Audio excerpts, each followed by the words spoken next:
La méthode traditionnelle pour éveiller Kundalini. Il existe une technique traditionnelle pour éveiller Kundalini, mais elle n'est pas ou n'est plus enseignée avec cet objectif. Je vous préviens que ce texte peut être ardu à comprendre et à pratiquer si vous ne faites pas de yoga ou si votre professeur n'enseigne pas cette technique.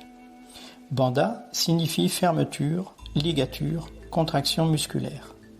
Les bandhas, ce sont des contractions musculaires internes et ces types de contractions n'existent qu'en yoga. C'est la technique qu'utilisent les yogis pour éveiller Kundalini, quelle que soit la lignée ou le type de yoga. Chaque fermeture agit sur la circulation sanguine et le fluide céphalo-rachidien. Elles permettent aussi de canaliser le flux de l'énergie psychique, prana, vers les principaux nadis, canaux subtils, en rapport avec l'éveil de l'énergie Kundalini. Elle concentre l'énergie du corps afin que nous puissions l'utiliser pour développer notre conscience et notre pouvoir d'auto-guérison. Les trois fermetures principales sont Jalandhara Bandha, Uddiyana Bandha et Mool Bandha. Quand ces trois fermetures sont appliquées simultanément, on appelle cela Mahabandha, la grande fermeture. Mool Bandha. Le Mool Bandha, ou fermeture racine, est la plus complexe des fermetures, et elle est appliquée très fréquemment. Elle combine et coordonne les énergies du rectum, des organes sexuels et du nombril. Mool signifie racine, base ou source.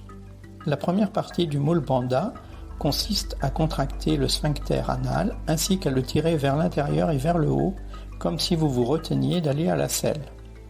Puis vous continuez en tirant vers le haut les organes sexuels, tout en contractant l'urètre, et en dernier lieu, vous tirez le nombril vers la colonne, afin que la partie inférieure de l'abdomen soit tirée vers la colonne vertébrale, entraînant aussi le rectum et les organes sexuels. Cette action permet d'unir les deux courants majeurs d'énergie du corps, prana et apana. Prana est l'énergie positive concentrée dans la partie supérieure du corps et le centre du cœur. Apana est l'énergie d'élimination située dans la partie inférieure du corps. Le Mool Bandha tire apana vers le haut et prana vers le bas, pour qu'ils s'unissent au centre du nombril. De cette union naît une chaleur psychique qui a le pouvoir de libérer l'énergie Kundalini. Cette fermeture s'applique en fin d'expiration, elle peut aussi être appliquée en fin d'inspiration si cela est spécifié. Uddiyana Bandha, c'est la fermeture du diaphragme.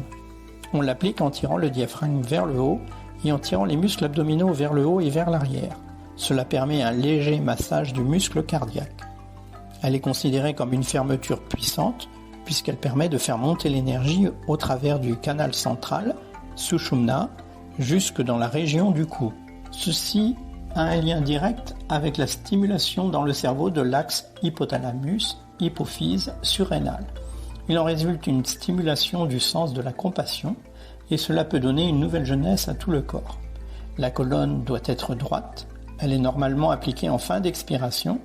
Appliquée avec force sur l'inspiration, elle peut créer une pression dans les yeux et le cœur. Jalandhara Bandha, c'est la fermeture la plus fréquemment utilisée en Kundalini Yoga. On l'applique en contractant le haut de la nuque et la gorge. Le menton vient se placer dans l'espace entre les deux clavicules. La tête reste droite sans pencher vers l'avant.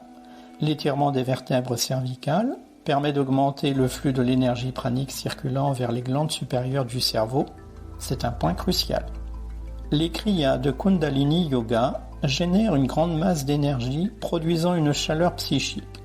C'est cette chaleur qui va ouvrir les nadis praniques qui peuvent être bloqués. Lorsque l'énergie rencontre un de ces blocages, il peut se produire une légère modification de la pression sanguine causant une sensation d'étourdissement. Jalandhara Bandha régule ce phénomène. En appliquant cette fermeture, une pression se crée sur les glandes thyroïdes et parathyroïdes, produisant une grande quantité de sécrétions qui vont activer les fonctions supérieures de l'hypophyse, glande pituitaire. Si cette fermeture n'est pas appliquée, il peut en résulter une sensation désagréable de pression dans les yeux, les oreilles et le cœur. Jalandhara Bandha s'applique dans toutes les méditations, à moins qu'il en soit spécifié autrement. Mahabandha, la grande fermeture. Appliquez les trois bandhas dans cet ordre.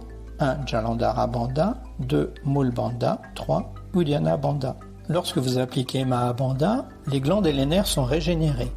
Les effets des trois fermetures sont cumulatifs et harmonisent les chakras. La pratique et le perfectionnement du Mahabandha régulent la pression sanguine, réduit les crampes menstruelles et active la circulation sanguine dans tout le système endocrinien, hypothalamus, pinéal, hypophyse, thyroïde, parathyroïde, surrénal, pancréas, ovaire, prostate. Pour relâcher Mahabandha, il suffit de relâcher les abdominaux. Mula Bandha et Uddiyana Bandha vont se relâcher tout seuls. Ensuite, relâchez la gorge. Voilà, vous savez tout ce qui concerne la technique traditionnelle d'éveil de la Kundalini. Yogi Bhajan rajoute « Il n'y a aucun secret là-dedans. En 20 ou 30 jours, si vous pratiquez honnêtement 1 ou 2 heures par jour, vous pouvez y arriver. » Personnellement, je vous déconseille d'utiliser cette méthode pour éveiller Kundalini. Cependant, la pratique des bandhas est bonne pour la santé et le renforcement des muscles internes, surtout Mula Bandha et Uddiyana Bandha. Maintenant, si vous voulez éveiller Kundalini de manière totalement sécurisée, je vous en parle dans l'article suivant.